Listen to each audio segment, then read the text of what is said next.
A huge shady and immoral business of organ selling to foreigners has developed in China. Systematic, state-sanctioned organ harvesting from non-consenting prisoners of conscience, especially from Falun Gong prisoners of conscience, is happening today in front of our eyes. Is absolutely unacceptable and should be ended immediately.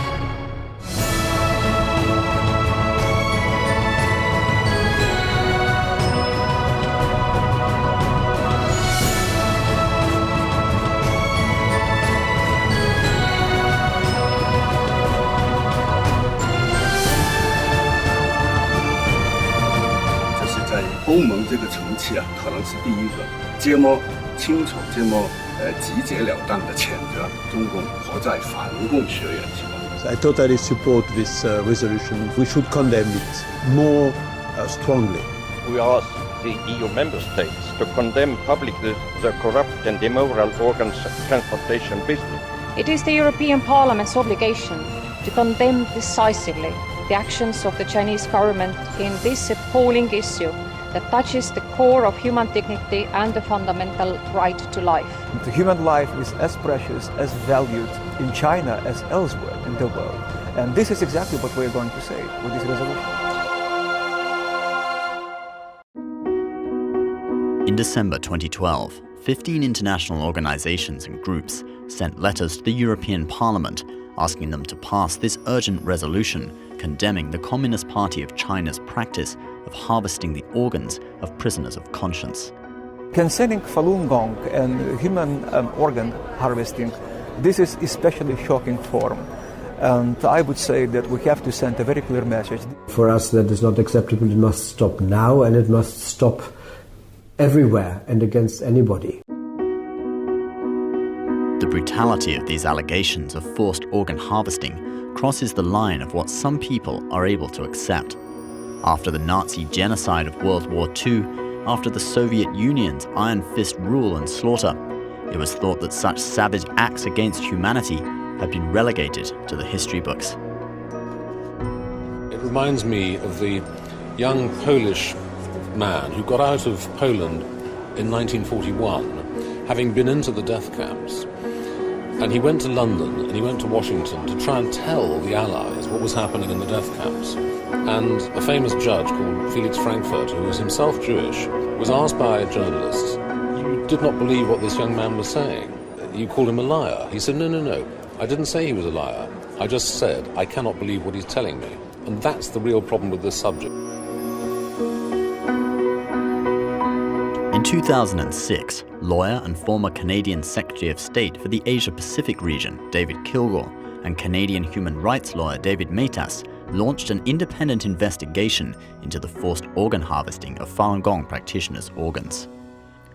The allegation and our findings are shocking. I mean, to us, this is a form of evil we have yet to see on this planet.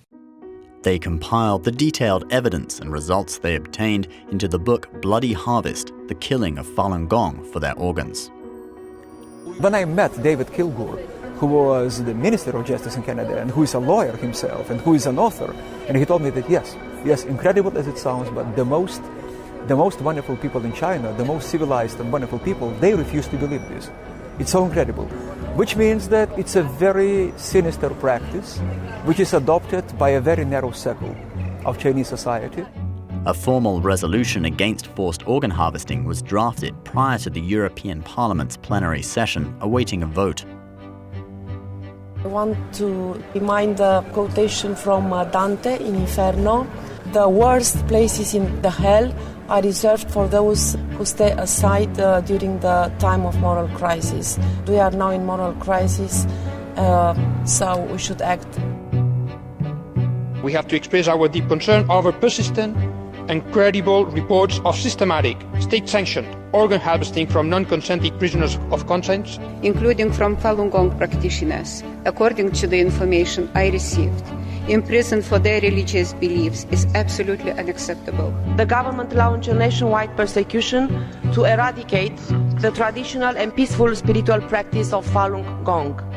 This follows the principles of truth, compassion, tolerance. Diese Organentnahme, ist schockierend und widerspricht jeglicher Vorstellung von menschlicher Würde. Že je pre mňa nepochopiteľné, že národ s takou bohatou kultúrou a civilizáciou vôbec začal s takýmto dekadentným prístupom k ľudskému organizmu.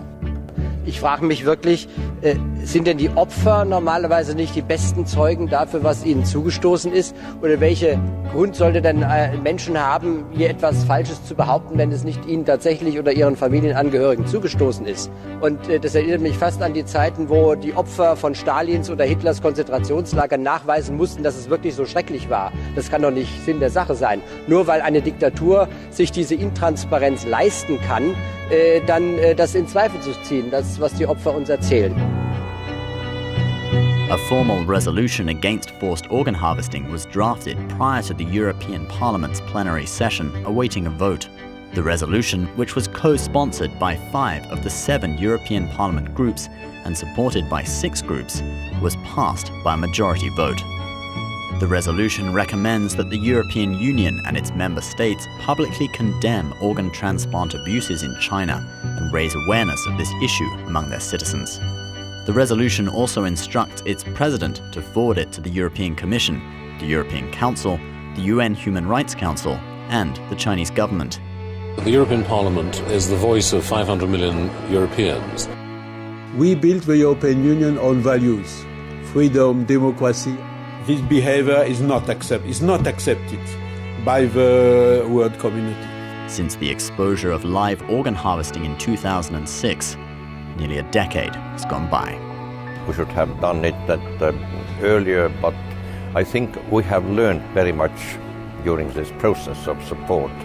And now we are much more clear about what is going on in China and much more determined to continue our support and express our solidarity toward our Chinese friends. This resolution is the decision of the European Parliament. To do something is addressed to the People's Republic of China. I very much hope it will be received positively, like a goodwill of people who care. I understand that, and sometimes China, like Russia, thinks that the West is imposing, which is nonsense, of course, because I think that the West owes really much to China itself, to the courage of Chinese dissidents, Chinese fighters and human rights defenders, people who were fearless and so courageous. It's something deeply universal, something that is related to, I would say, a common denominator adopted by all civilized countries. 这个事情不是一个简简单单的政党之间的政治问题，其实这个问题是关系到全人类的以后未来的生存。因为人类社会没有最基本的道德观念是很